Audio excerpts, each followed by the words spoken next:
السلام علیکم ورحمۃ اللہ وبرکاتہ. نحمده ونصلی علی رسولہ الکریم اما بعد فاعوذ باللہ من الشیطان الرجیم بسم اللہ الرحمن الرحیم. رب اشرح لی صدری ویسر لی امری واحلل عقدۃ من لسانی یفقہوا قولی.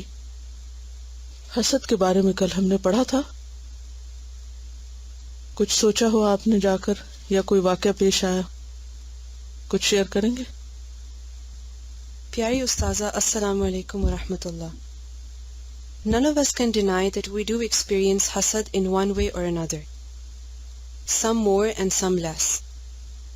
For myself, I found that understanding the Quran and keeping a close eye on my own ni'mas that Allah has bestowed on me helps a lot. Becoming aware of hasad right away and controlling it is the key to getting rid of it gradually, if not completely. Then at least to a degree which is not harmful for us as well as others. We should not forget that the fire of envy burns the one who kindles it the most. May Allah protect us from it always. Hasad. یہ situations ہیں اس کے بارے میں. When my best friend gets admission into med school and I hope the medical board make a mistake and her success becomes sorrow for me, then that is hasad. جب دوستوں کی ہی کامیابی اچھی نہ لگے اور ہم اس کامیابی کا بھی کوئی ایسی وجہ تلاش کر لیں تو ہمیں پتہ ہونا چاہیے کہ دراصل غلطی باہر نہیں، ہمارے اپنے ہی اندر ہے کہ ہم ایک جینوئن چیز کی ایک غلط تعویل کر رہے ہیں، کس کو دھوکہ دے رہے ہیں. سیلف ڈسپشن ہے نا دراصل. When someone is being praised and my heart starts to sink, and I try my best to say something that will degrade that person or take the attention off, beware, that is hasad. یہ جاننا کہ ہمارے اندر حسد ہے یا نہیں ضروری ہے، لیکن کیسے پتہ چلتا ہے؟ ایسی سچویشنز پر کہ جب کسی کی تعریف ہو رہی ہو تو ہمارے دل کا حال کیا ہوتا ہے، اور پھر صرف دل کا حال نہیں بلکہ ہمارا فوری انسٹنٹ ریاکشن کیا ہوتا ہے، اس موقع پر ہماری گفتگو کیا ہوتی ہے. اب وہ کیفیت تو شیطان نے پیدا کر دی. زیادہ ہارمفل کیا ہے اس وقت؟ اس سے مغلوب ہو کر غلط طور پر ریاکٹ کرنا. اب کیا ہوگا؟ دوسرے سے زیادہ اپنا نقصان، کیونکہ جب انسان کسی کو نقصان پہنچانے لگتا ہے، حدیث کے الفاظ میں من ضار اللہ بہ، جو کسی کو ضرر پہنچائے گا، نقصان دے گا، اللہ اس کو دے گا. آپ نے دوسرے کے لیے برے الفاظ استعمال کی یا برا سوچا، جو آس پاس کے لوگ بیٹھے ہیں ان کے دل میں آپ کے بارے میں کیا خیال آئے گا؟ وہ کیا سوچیں گے؟ آپ کے بارے میں کیا اوپینین قائم ہوگا کہ آپ اپنے ہی بھائی، اپنے ہی دوست، اپنے ہی رشتہ دار کے بارے میں کس قسم کی گفتگو کر رہے ہیں؟ ہو سکتا ہے وقتی طور پر کوئی آپ کی ہاں میں ہاں ملا بھی دے، لیکن فوری طور پر آپ اپنا امپریشن بھی خراب کر دیتے ہیں. مشکل بات کہی. When your sister-in-law drives her new Mercedes to your place and you wish she gets into an accident on the way back home, then check yourself, as that is hasad. When everyone is happy and congratulating your only sister as she is getting married soon, and you wish something awful happens to her before the big day so that she cannot get married, then you should know that that is hasad. When your friend's son graduates from university and yours is still struggling to get in, and you wish that your friend's son never gets a job, then sit back and think, isn't that hasad?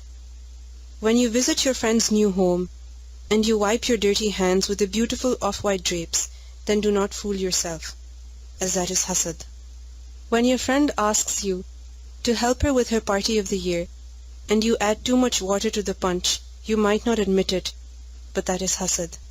When everyone is praising and enjoying your mother-in-law's food, and you mention the korma in which she added the salt twice by mistake, you are deceiving yourself if you think it was just a slip of the tongue, as that is hasad. When my friend is doing better than me at school and I pray she gets sick and misses a lot, then I should know it is nothing else but hasad.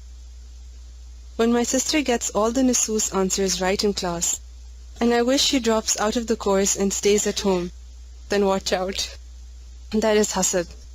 When someone brings food for the lunch break, and while eating I say so and so makes the same food really delicious and better, for sure that is hasad. When my friend has a 4th baby boy, and I have 5 girls, and I wish something terrible happens to her children, then I should fear Allah, as that is hasad. تو یہ چند مثالیں اپنا جائزہ لینے کے لیے تھی.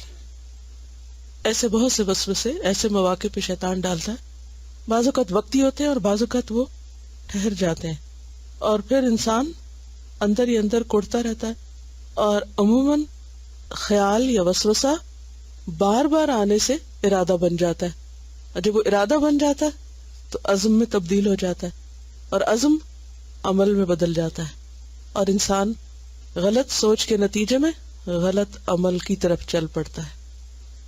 یعنی حسد کرتے وقت انسان کتنے گھٹیا درجے پہ آ جاتا ہے نا، اسفل سافلین پہ آ جاتا ہے، اور باہر اس نے ایک اور لبادہ اڑا ہوا ہوتا ہے نا، لوگوں کے بیچ میں بیٹھ کے ان کی خوشامد کر رہا ہوتا ہے، اور اندر سے اس کا دل جل رہا ہوتا ہے، اوپر سے تعریف کر رہا ہوتا ہے، اور اندر سے کچھ اور سوچ رہا ہوتا ہے کہ کس طرح کسی کو ڈیگریڈ کیا جائے. اور جیسے کہ حدیث میں آتا ہے کہ کل ذی نعمت محسود، ہر صاحب نعمت حسد کیا جاتا ہے. یعنی یہ اتنی خطرناک مگر اتنی کامن بیماری ہے کہ where there is a نعمہ there is حسد. جہاں بھی نعمت ہے، چھوٹی ہے یا بڑی ہے، وہیں پر حسد کا وجود ہو جائے گا. اور بعض اوقات بہت قریبی کلوز رشتوں میں، خون کے رشتوں میں، یعنی یہ تو بہت بڑی بات ہے کہ کسی کے لیے ہم ایکسیڈنٹ کا سوچیں، لیکن اس سے کم درجے کے نقصان کا بھی سوچ سکتے ہیں کہ اس کو کچھ اسکریچز آ جائیں یا کوئی اور گڑبڑ ہو جائے یا چابی نہ لگے اور سٹارٹ ہی نہ ہو یا سم تھنگ لائک دیٹ، کہ اس کو سمجھ تو آئے نا کہ اتنا اکڑنے کی ضرورت نہیں. بعض اوقات ہم اس لیے بھی دوسرے کے بارے میں ایسے سوچنے لگتے ہیں کہ دوسرا ہمارے ساتھ روڈ ہو رہا ہوتا ہے، کیونکہ عموماً کیا ہوتا ہے، جس کے پاس نعمت آتی ہے اس کا امتحان شروع ہو جاتا ہے اور وہ کبر میں مبتلا ہو جاتا ہے. اب وہ جو ہی کبر میں مبتلا ہوتا ہے تو وہ کچھ ایسے ایکشنز کرنے لگتا ہے جو اس کو اریٹیٹ کرتے ہیں جس کے پاس وہ نعمت نہیں ہوتی، لہذا وہ اس کے کبر کا جواب حسد کی شکل میں دیتا ہے.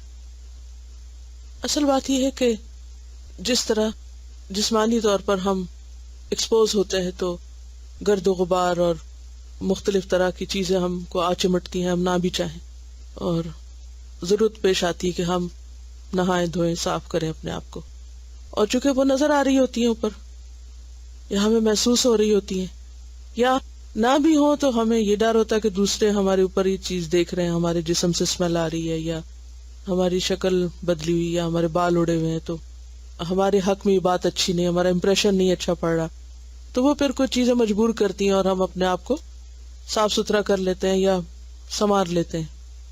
دل کا معاملہ تھوڑا مختلف ہے، چونکہ وہ کسی کے سامنے نہیں ہوتا، وہ صرف اور صرف اکیلے ہماری سامنے ہوتا ہے یا اللہ کے سامنے.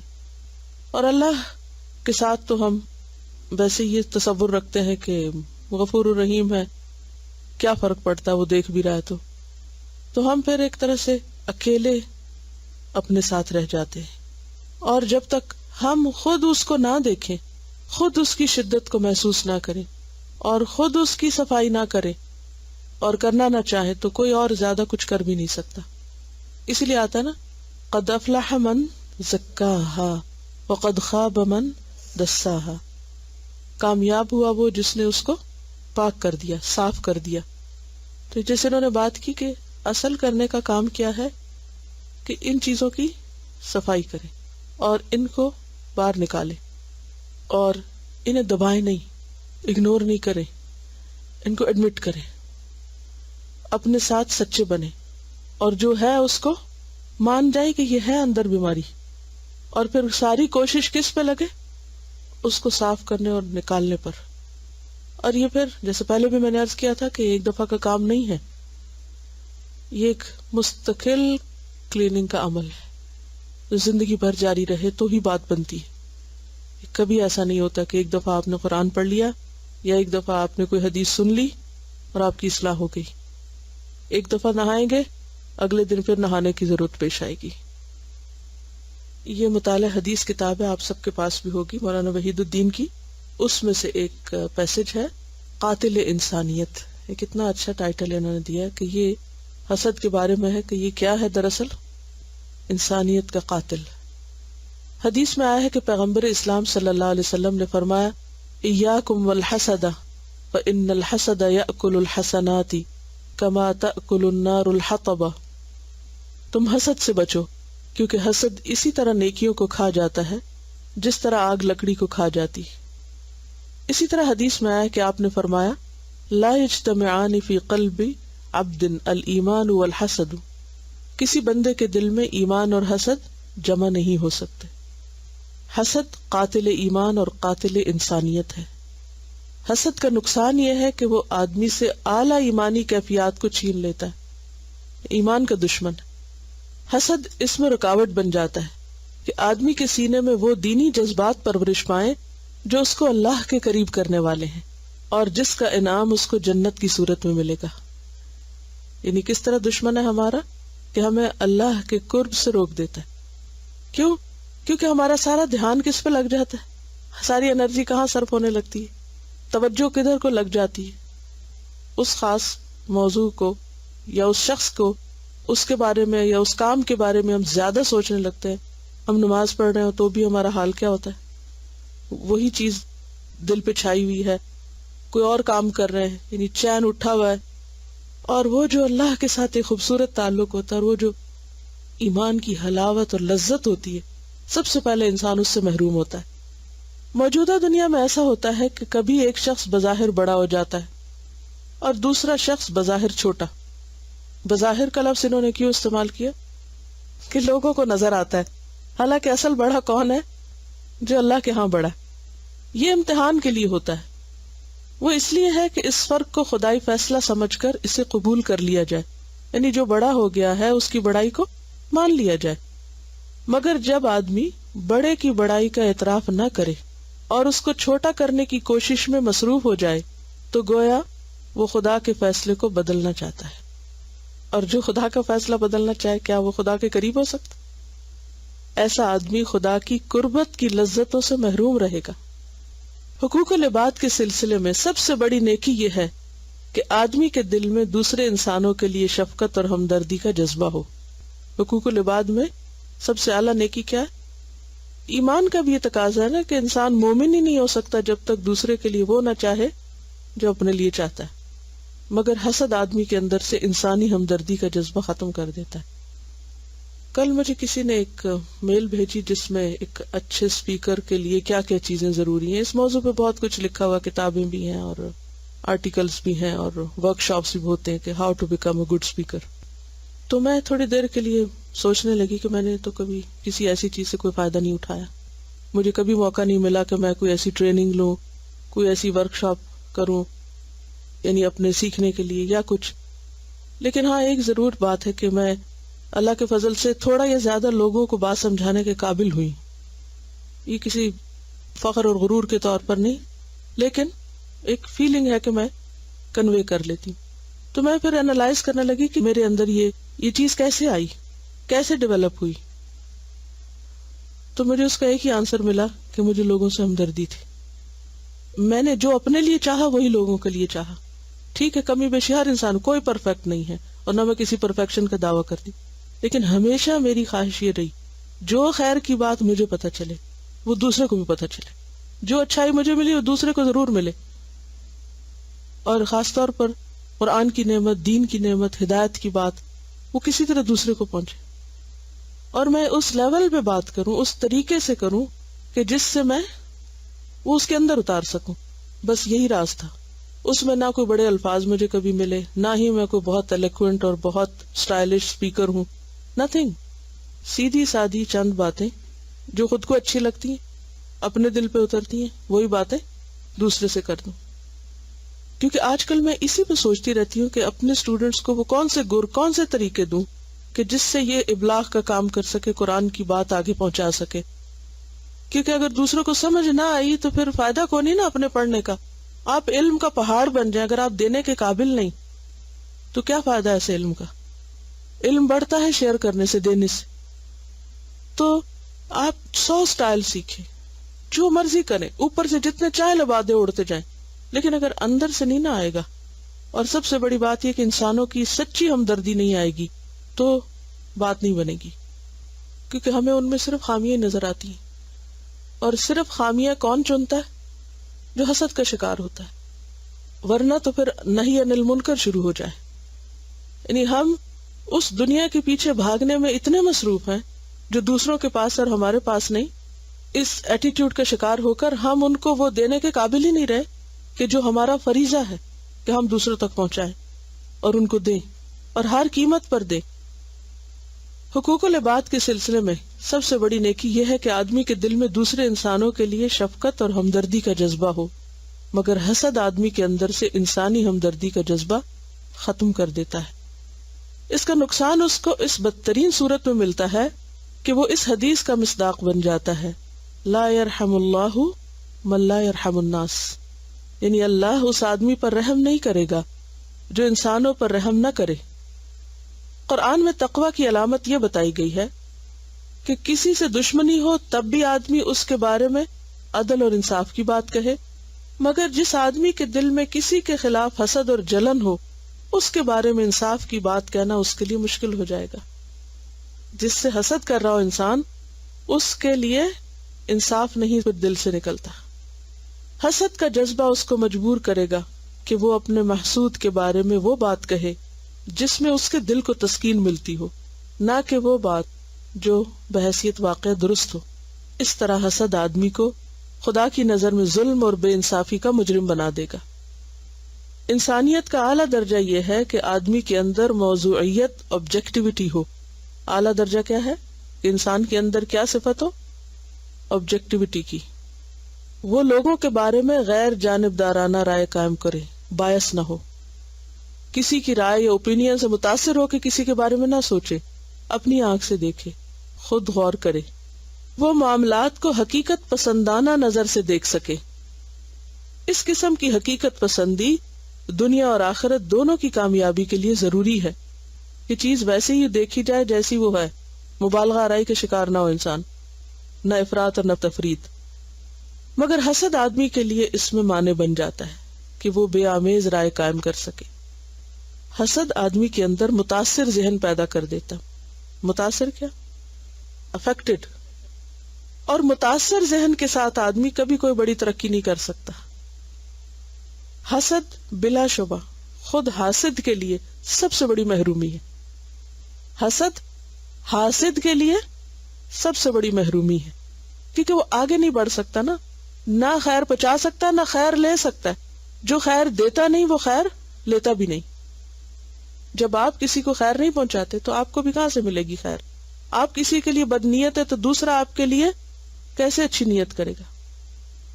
قرآن و حدیث کے مطابق صدقہ کرنا بہت بڑی نیکی ہے۔ اس صدقے کا تعلق صرف مال سے نہیں بلکہ دل اور زبان سے بھی ہے۔ یہ بھی ایک عظیم صدقہ ہے کہ ایک آدمی دوسرے انسان کے بارے میں اچھی رائے رکھے۔ دل کا صدقہ کیا ہے؟ دس اے ویری بیوٹیفل تھنگ، پہلی دفعہ میرے سامنے آئی ہے، یعنی کہ دل کا صدقہ۔ ہم ہمیشہ مال کا، زبان کا، بات کا، علم کا، یہ تو سب پڑھتے رہتے، لیکن دل کا صدقہ بیوٹیفل تھنگ۔ دل کا صدقہ کیا ہے؟ کہ ہم دوسروں کے بارے میں اپنے دل میں اچھے جذبات رکھیں، اچھی سوچ رکھیں، اچھا خیال رکھیں، وہ اس کا خیر خواہ ہو، وہ اچھے الفاظ میں اس کا تذکرہ کرے، اچھے الفاظ میں یاد کرے دوسرے کو، وہ اس کے حق میں نیک دعائیں کرے۔ مگر جب ایک آدمی کے دل میں دوسرے انسان کے لیے حسد کا جذبہ پیدا ہو جائے تو وہ اس عظیم نیکی سے محروم ہو جائے گا، یعنی دل کا صدقہ نہیں کر سکے گا۔ اس کی زبان دوسرے انسان کے لیے کھلے گی تو اس کی برائی کے لیے کھلے گی، نہ کہ اس کی بھلائی کے لیے۔ اس کا سینہ ایسے انسان کے خلاف نفرت سے بھر جائے گا۔ اس طرح حسد ایک آدمی کو اس آخری نیکی سے بھی محروم کر دیتا ہے کہ وہ کسی کے حق میں کلمہ خیر بول سکے۔ یہ ایک ایسی محرومی ہے جس سے بڑی محرومی شاید کوئی اور نہیں ہو سکتی۔ کون سی محرومی؟ کہ انسان زبان ہلا کے کسی کے لیے اچھی بات کرے۔ اس میں کیا گھستا ہے؟ کیا خرچ ہوتا ہے؟ زبان ایک ایسا عضو ہے جو کبھی نہیں تھکتا، ایسا مسل ہے کہ جس کو جتنا بھی ہم استعمال کریں وہ نہیں تھکتا. یعنی آپ بولیں گے تو ہو سکتا ہے آپ کا سر تھک جائے، آپ کے کان تھک جائے اور آپ خود تھک جائے سارے، لیکن زبان نیور گیٹس ٹائرڈ، نیور. تو اپنے جسم کا سب سے آسان ترین استعمال کے اعتبار سے حصہ زبان ہے، یعنی جس سے ہم کام لے سکتے، صرف اس کو ہلانا ہی ہے نا. لیکن اگر اتنی آسان نیکی نہیں ہو سکتی کیونکہ دل گندگی سے بھرا ہوا ہے، تو پھر کیا بنے گا؟ کتنی بڑی خیر سے محروم ہے انسان. تو اس کے لیے ضروری ہے کہ دل کی صفائی ہو. لہذا یہ حدیث دیکھیے، عن عبد الله بن عمرو قال قيل لرسول الله صلى الله عليه وسلم أي الناس أفضل قال كل مخموم القلب صدوق اللسان قالوا صدوق اللسان نعرفه فما مخموم القلب قال هو التقي النقي لا إثم فيه ولا بغي ولا غل ولا حسد رواه ابن ماجہ. سیدنا عبداللہ ابن عمرو رضی اللہ عنہ سے روایت ہے کہ رسول اللہ صلی اللہ علیہ وسلم سے کہا گیا، لوگوں میں کون سب سے افضل ہے؟ آپ صلی اللہ علیہ وسلم نے فرمایا، ہر صاف دل زبان کا سچا. لوگوں نے کہا، زبان کے سچے کو تو ہم پہچانتے ہیں، لیکن صاف دل کون ہے؟ کلین ہارٹڈ کون ہے؟ فرمایا، وہ پرہیزگار پاک صاف جس کے دل میں گناہ ہو، نہ بغاوت ہو، نہ بغض، نہ حسد. وہ ہے صاف دل، اور وہ ہے سب سے افضل. سب مل کے پڑھیے.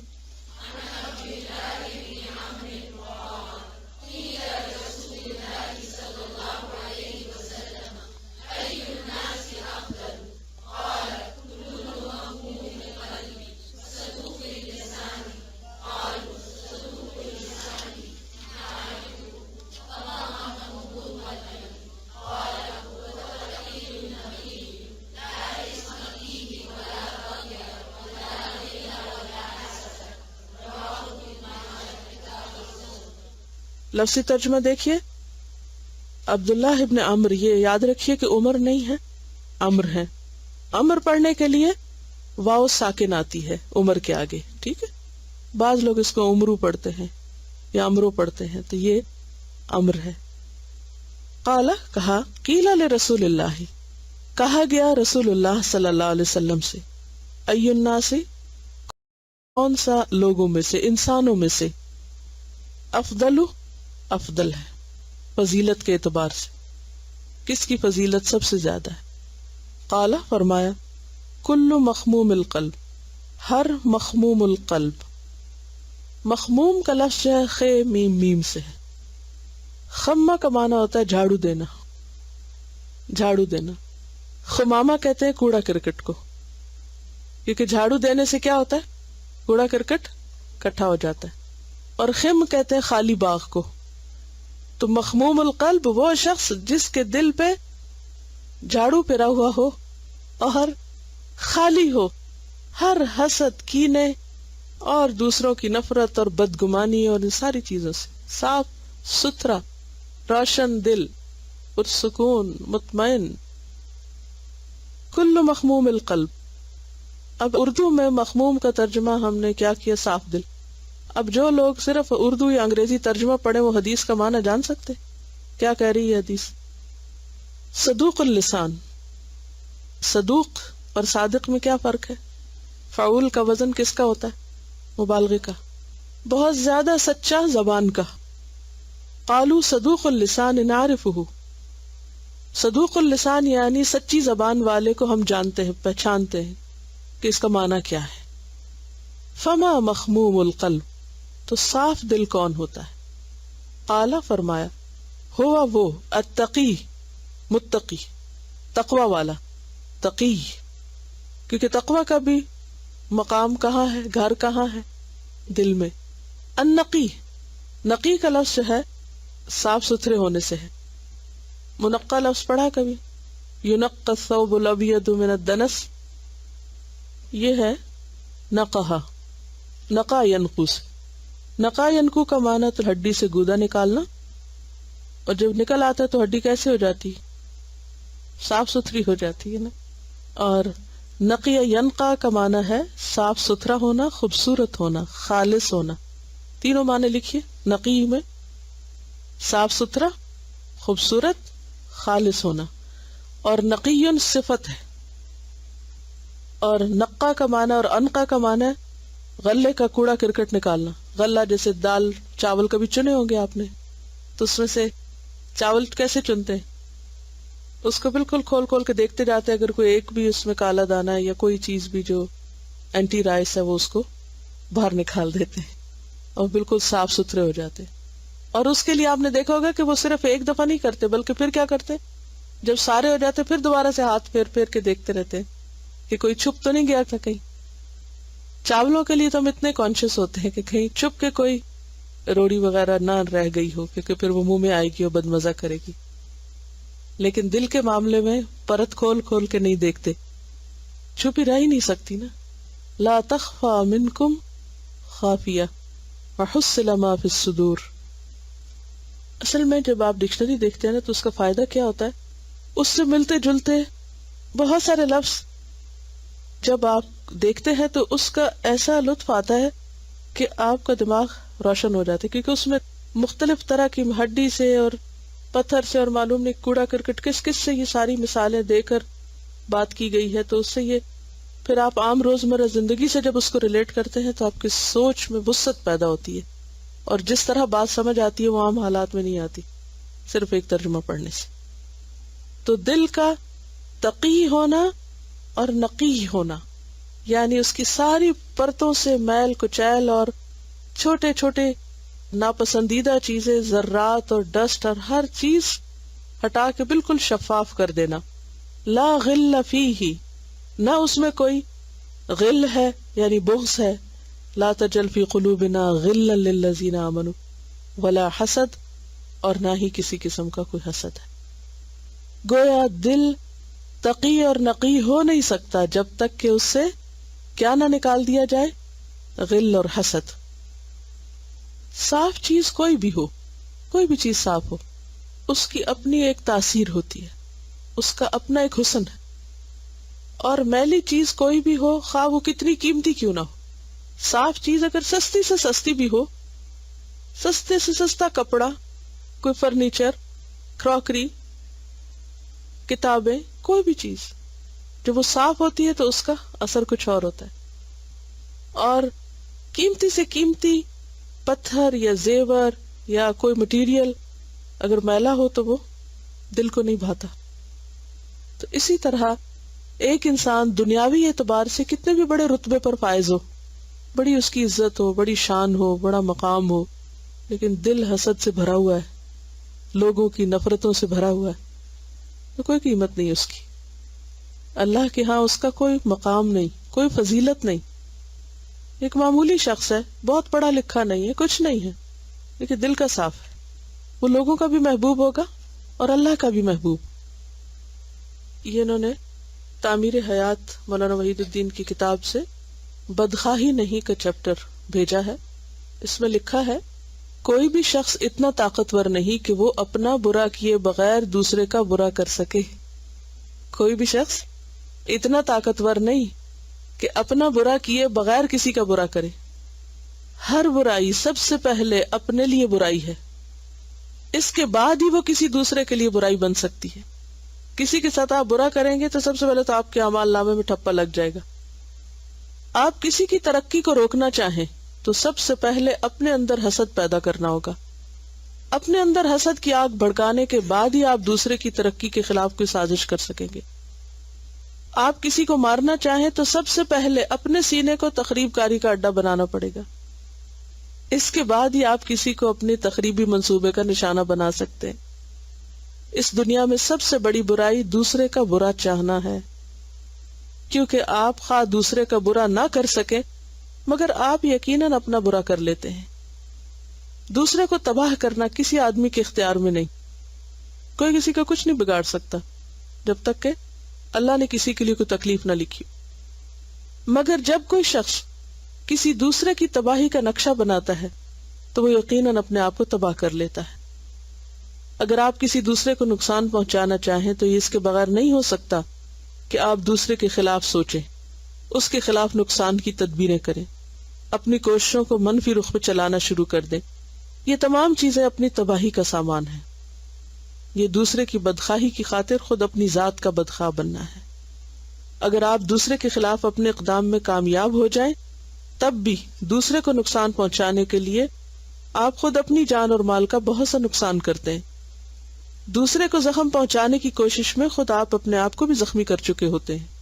پھر ایسی کارروائی سے کیا فائدہ؟ دوسرے کی بدخواہی صرف دوسرے کی بدخواہی نہیں، اسی کے ساتھ خود اپنی بھی بدخواہی ہے. آدمی کو چاہیے کہ اگر وہ دوسرے کا خیر خواہ نہیں بن سکتا تو اپنی ذات کا خیر خواہ بنے. جیسے علامہ اقبال نے بھی کہا نا، تو اگر میرا نہیں بنتا نہ بن، اپنا تو بن. وہ دوسرے کو دینا نہیں چاہتا تو کم از کم اپنے آپ کو محروم نہ کرے. وہ دوسروں کے لیے جینا نہیں چاہتا تو اپنے لیے جیے، اپنا فائدہ کرے. تو بات یہ ہے کہ نبی صلی اللہ علیہ وسلم نے جیسا کہ ایک اور حدیث میں فرمایا، لا تباغضوا ولا تحاسدوا ولا تدابروا وكونوا عباد الله اخوانا ولا يحل لمسلم ان يهجر اخاه فوق 3. لا تباغضوا باب تفاعل، ایک دوسرے سے بغض نہ رکھو. ولا تحاسدوا اور ایک دوسرے سے حسد نہ کرو. ولا تدابروا اور ایک دوسرے سے اعراض نہ برتو، ایک دوسرے سے پیٹ نہ پھیرو کہ ایک ادھر جا رہا ہے دوسرا ادھر جا رہا ہے. وَكُونُوا عِبَادَ اللَّهِ اور بن جاؤ اللہ کے بندو، اخوانا بھائی بھائی. وَلَا يَحِلُّ لِمُسْلِمٍ کسی مسلمان کے لیے حلال نہیں، جائز نہیں، ان یہجرا کہ چھوڑ دے، اخاہ اپنے بھائی کو، فوق 3 3 سے بڑھ کر، یعنی 3 دن سے زیادہ. تو اس سے کیا پتہ چلتا ہے کہ صاف الفاظ میں حسد سے منع کیا گیا. ایاکم والحسد بھی کہا گیا اور یہاں پر لا تحاسدوا بھی کہا گیا. اور ایک اور بات یہ ہے کہ عموماً جب ہم کسی سے حسد کرتے ہیں تو جواب میں حسد ملتا ہے، تو لہٰذا یہاں پر 2 طرفہ حسد کی بات ہو رہی ہے. وہاں ایک طرفہ حسد کی بات تھی کہ ایاکم والحسد، تم سب حسد سے بچو. اور یہاں کیا آپس میں ایک دوسرے سے نہ کریں. ہر وقت کا ایک ہڈن کمپٹیشن اور ایک مقابلہ بازی اور ایک دوسرے کو لیٹ ڈاؤن کرنا اور ایک دوسرے سے قطع تعلقی کرنا، یہ ناپسندیدہ ہے. طبرانی کی ایک روایت میں آتا ہے، لوگوں پر ہمیشہ بھلائی اور خیر سایہ فگن رہے گی جب تک وہ آپس میں حسد نہ کرے. لوگوں پر خیر چھائی رہے گی، جیسے امبریلا ہوتا ہے نا، یعنی خیر ان کو ڈھانپے رکھے گی جب تک کہ وہ آپس میں حسد نہ کرے. تو گویا ایسا خاندان یا ایسے افراد یا ایسی جماعت یا ایسا گروہ خیر سے محروم ہو جاتا ہے جس کے افراد میں حسد پایا جاتا ہو، کیونکہ وہ مقصد کی طرف توجہ کم کریں گے اور زیادہ ان کی توجہ کس پہ رہے گی؟ ایک دوسرے کو کاٹنے کی طرف. اس کو پیچھے کیسے کروں، میں کیسے اپنا راستہ آگے بناؤں. اس پر یہ 2-3 کوٹس ان کو ملے. Assalamu alaikum. Envy consists in seeing things never in themselves, but only in their relations. If you desire glory, you may envy Napoleon, but Napoleon envied Caesar. Caesar envied Alexander, and Alexander, I dare say, envied Hercules, who never existed. Bertrand Russell. Envy is the art of counting the other fellow's blessings instead of your own. Harold Coffin. Envy is a symptom of a lack of appreciation of our own uniqueness and self-worth. Each of us has something to give that no one else has. You can't be envious and happy at the same time. The envious man thinks that if his neighbor breaks a leg, he will be able to walk better himself. And envy is an insult to oneself. Jealousy is no more than feeling alone against smiling enemies. Elizabeth Bowen. It is in the character of very few men to honor without envy a friend who has prospered. Aeschylus. A competent and self-confident person is incapable of jealousy in anything. Jealousy is invariably a symptom of neurotic insecurity. Robert Heinlein. Jealousy is that pain which a man feels from the apprehension that he is not equally beloved by the person whom he entirely loves. Joseph Addison. Jealousy feeds upon suspicion, and it turns into fury, or it ends as soon as we pass from suspicion to certainty. François Duc de la Rochefoucauld. Do not overrate what you have received, nor envy others. He who envy others does not obtain peace of mind. Buddha. And from the Bible, Old Testament, do not envy a sinner. You don't know what disaster awaits him. In jealousy, there is more self-love than love. This is again François. Envy is a waste of time. Envy is thin because it bites but never eats. Spanish proverb. When men are full of envy, they disparage everything, whether it be good or bad. Tacitus. Why you do it?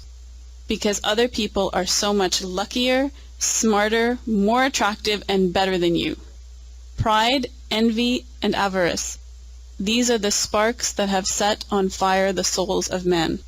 Allegri Dante. What is evil? Killing is evil. Lying is evil. Slandering is evil. Abuse is evil. Gossip is evil. Envy is evil. Hatred is evil. To cling to false doctrine is evil. All these things are evil. And what is the root of evil? Desire is the root of evil. Illusion is the root of evil. انہوں نے Dzire کی بات کی تو اس کا علاج عربی میں ڈیزائر کے لیے ہوا کا لفظ استعمال ہوتا ہے، جیسے حضرت داؤد علیہ السلام کو کہا کہ وَلَا تَتَّبِعِ الْهَوَىٰ فَيُضِلَّكَ عَن سَبِيلِ اللَّهِ، ہوا کی پیروی نہ کرنا کیونکہ وہ تم کو اللہ کے راستے سے ہٹا دے گی. تو علاج کیا ہے؟ ہدا، واو اور دال کا فرق ہے، اللہ کی گائیڈنس. کہ جتنی بھی ایسی ڈیزائرز ہیں ان کو چینلائز کرنے کے لیے ضروری ہے کہ ہمارے پاس اللہ کی طرف سے آئی ہوئی ہدایت ہو، کیونکہ اللہ نے بنایا نا، وہ جانتا ہے ہمارے اندر کیا کیا خرابیاں بھری ہوئی. تو جو علاج وہ کر سکتا ہے وہ کوئی اور نہیں کر سکتا. تو جب مرض ڈائگنوز ہو گیا ہے اور یہ بھی پتہ چل گیا کہ اس کے بہت سارے نقصان ہیں، تو پھر ہماری توجہ کس پہ ہونی چاہیے؟ علاج پہ. علاج ضروری ہے، کیونکہ اگر علاج نہ کیا تو کہیں ایسا نہ ہو کہ ہم کسی کے خلاف کوئی ظلم کر جائیں، کسی کو اس کے حق سے محروم نہ کر دیں. اور ظلم قیامت کے دن پھر کس شکل میں ہوگا؟ اندھیروں کی شکل میں. اور جب انسان کسی پہ ظلم ڈھاتا ہے، کسی کا نقصان کرتا ہے، تو نتیجہ کیا نکلتا ہے؟ دراصل اپنی عاقبت خراب کرتا ہے. اور صرف وہ کسی ایک انسان پہ ظلم نہیں ہوتا، بلکہ کس پہ ہوتا ہے؟ اس کے ذریعے بہت سو پہ ہو جاتا ہے. مثلا ایک شخص کسی چیز کے قابل ہے، اہل ہے، آپ اس کو محروم کر کے اس کا حق چھین کر کسی نااہل کو وہ دے دیتے ہیں. کیا آپ نے صرف ایک شخص پہ ظلم کیا؟ کس پہ کیا؟ اور سب پہ کیا جو اس نااہل شخص کی نااہلیت سے متاثر ہوں گے. اور ویسے بھی یہ ہے کہ امراض قلب میں سے ہے، اور امراض قلب تو سوائے ہلاکت کی اور کسی چیز میں اضافہ نہیں کرتی اگر انسان ان کا علاج نہ سوچے. تو آپ پھر انہی اسباب پہ جائیے جو شروع میں ہم نے دیکھے تھے کہ کیا چیزیں حسد پیدا کرتی ہیں. دنیا کی محبت، حب الرئاسہ، حب جاہ، اور عزت کی محبت، شح، حرص، دنیا کی محبت، خود پسندی، عداوت، نفرت، معاشرت، یعنی ایک فیلڈ میں ہوتے ہوئے ایک دوسرے کے ساتھ جیلسی رکھنا بلا وجہ. تو ایسی صورت میں جہاں بھی معاملہ درپیش ہو وہیں پر روک کر اس کی وجہ خود سے خود پوچھی، کیونکہ اپنے آپ کا حساب خود کرنا ہے کہ میں ایسا کیوں کر رہی ہوں، مرض کیا ہے، میں کیا چاہتی ہوں. کیونکہ یہ نہیں ہوتا کہ پھر حسد دل میں رہے، وہ کسی نہ کسی طرح عمل کا حصہ بن جاتا ہے. تو اپنے غلط اعمال کی طرف نظر ہو اور اس کی روٹ معلوم کر کے تو پھر آپ کیا کریں گے؟ نیچے سے جڑ کاٹیں گے، اپنی اس خاص خرابی کا علاج کریں گے. اور بعض اوقات یہ ساری چیزوں کا مجموعہ نفس کی خرابی کی شکل میں، خبث نفس جس کو کہتے ہیں، بگڑا ہوا نفس. تو بگڑے ہوئے نفس کی اصلاح ضروری ہے. بعض اوقات صرف کوئی ایک ریزن نہیں ہوتی، کئی ایک ہوتی ہیں. تو اس کے لیے توبہ استغفار بھی ضروری ہے، قرآن سے تعلق بھی ضروری ہے، اور سب سے زیادہ موت اور اس کے بعد کا ذکر۔ حسد کا علاج اسی میں ہے۔ انسان اگر کسی کی نعمت پر جلن کا شکار ہو رہا ہے تو سوچے کہ اس نے بھی چلے جانا ہے اور میں نے بھی چلے جانا ہے، موت کو یاد کرے۔ موت کی یاد ایسی چیز ہے کہ جو انسان کو بہت سی خرابیوں سے نجات دیتی۔